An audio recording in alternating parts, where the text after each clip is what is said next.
Hello, beautiful beings. You good baby. What is it? Ancients, what do we want to talk about? Why are we recording a video? It's not just to complain, because I feel like complaining a little bit right now. But I'm just going to drown it in presence. So is there really any point in us recording a video right now? What is it, Doozer? What is it? Something in your bed with you?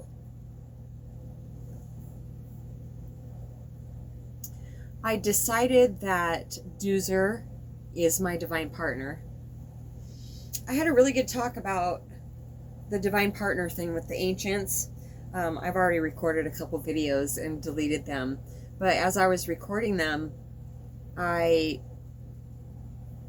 they said that they were showing me that I'm actually really balanced around the divine partner thing, because I wanted to make sure that by talking about my divine partner, I wasn't creating resistance in myself or longing or the vibration of waiting. And they are assuring me that I don't need to do any manifestational work to help bring my divine partner in. I am in full receiving mode. And so I just wanted to make sure that I wasn't regressing at all when I do mention him. Because they speak about him like he's present, like he's a fact.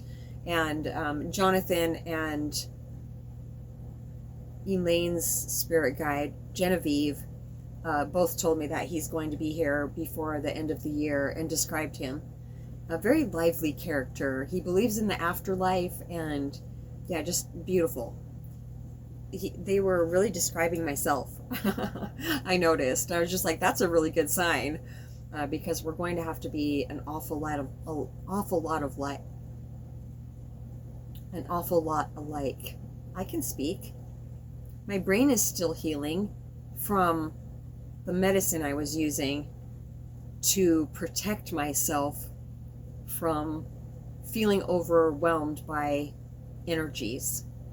And in the last couple months, I've realized that I don't need that medicine, the marijuana, in the way that I had it, because it was basically keeping me stuck. But because I was in fear of feeling too much, feeling other people's energy, feeling what they're going through. And when, yeah, it's brutal. I can't explain it. If you're not empathic or a highly sensitive person, HSP, then you don't know what I'm talking about. But to feel other people's emotions and what they're going through, especially if they're like super depressed, yeah, it can be brutal. It can be really rough. And so I've had a lot of resistance to that in my life. And so one reason I was using marijuana is to feel better. But I was holding on to fear. And that's what Jonathan said too, as Elaine was channeling him. I talked to him about it several months ago, and he said the reason that you use marijuana is because you're afraid, is because of fear. And I said, yes, it's true. And at that point, I thought it was just the fear of, since Dan had dropped his physical form and had been so present in my experience telepathically for so many years, over 8 years, we were in each other's presence for 1.5 years. But then we were in separation for 8 years, and he was still here with me every single day.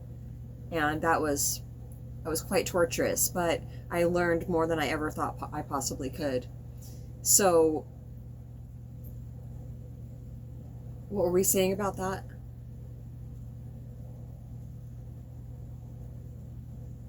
So I thought that when Jonathan said the only reason you're smoking or using marijuana is because you're in fear, I thought it was because right after Dan had dropped his physical form, it was like he was talking inside my head. I had never experienced that before. It was so scary.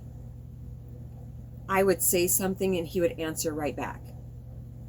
Oh, I was just like, this is kind of cool, but I don't know. I don't like this. I don't like it at all. And so I got incredibly scared. Like, am I gonna have to live the rest of my life with this person talking in my head? Like, I don't even hear my guides like that, audibly. And his energy too, like he was right here with me. And I said, you either have had a major shift or you have dropped your physical form, my friend. And I didn't know that he had dropped his physical form yet. So when Jonathan said that, I thought that's the fear he was talking about, because it was up at that time. But no, it's just the general fear of feeling too much. And because when I feel energetically overloaded, it kicks up mental activity, and also just the pressure in my body. It's crazy. However, this last go around with marijuana, the balance that is being created with it has been so gradual. Not the ping pong back and forth in my mind, I shouldn't do it, la la la la la la la la, oh my god, I can't do this anymore, and I stop and quit it completely, even though my brain needs the cannabinoids. I would just quit it completely, and I would feel some relief from that, because I wasn't trying to decide what I should do anymore. And so I would inevitably start again, because my brain, my system, whatever needs it's the brain, needs the cannabinoids. So that is one, that's like the legitimate reason that I kept going back to it, but didn't realize it. I just wanted to feel better. I just needed release from the pressure in my body. Yeah, I cried and cried, but the pressure, when it's an energy buildup, energy overload, it's brutal. So the overthinking though, that kicks up with too much energy coming through my body, yeah, that's my least favorite part. And so then when I would smoke, I would feel this sense of relief that would come over me, and every time I would feel that relief, I would say, I'm never quitting this. I will do this for the rest of my life, to feel this sense of relief. It was okay for me for the length that I have done it and got that sense of relief, because it helped teach me how to get that sense of relief. But I don't need to have it in the way that I had it before, because that was escapism, not just relief. So I am 100% sober right now. I haven't had any gummies, nothing today, because I've noticed that since I threw my vape in the lake, that the gummies that I'm using, like sativa daytime gummies, they still make my eyes feel really tired. And I am so tired of feeling tired. I have felt tired for the last 3 months since I started smoking again. And today I was just like, you know what? Yeah, they're in my purse. If I get so stressed out or get so much pressure built up in my body that I just don't feel like I can handle it, then I'll eat a little gummy. They're like this big, 10 milligrams. Well, I this morning I was just like, no, I'm not going to feel tired. And I mean, wow, it was such a good day at work. It took me as long as it normally does, but I just felt so in the zone, not scattered at all. And you may say, oh, well, yeah, because you weren't stoned. It's all probably pretty simple, elementary to you, but this has been my life lesson. And I'm learning it at a cellular level and shedding it at a cellular level to have a new experience with it in my life that is not creating resistance or obstructing my path in any way. And so it just feels really wonderful. And my brain is still healing. I am definitely not as forgetful as I was, which may seem very, very elementary to you. Of course, you were stoned. Of course, you're forgetful. I can talk to some people that smoke, and I can have conversations with people, and I don't forget. but it seemed like every single time I had smoked and tried to record a video, I was incredibly forgetful.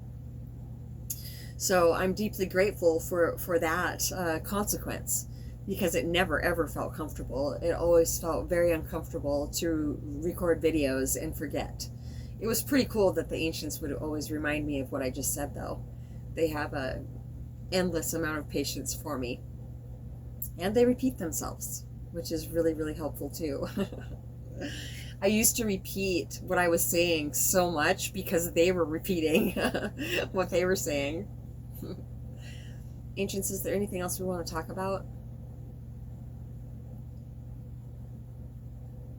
I think that's it for now. What did we even say? This week I'm going to the bank and I'm going to see how much of a loan I can get for a new tiny home. Yeah.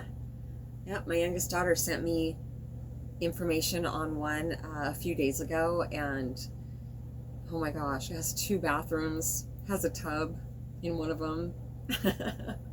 Yeah, I'm ready. I've outgrown my tiny home, and I need a bigger one so my wings will fit in here. Yeah, so all right, that's it for now. satsangwithmamaji@gmail.com. We love you so much.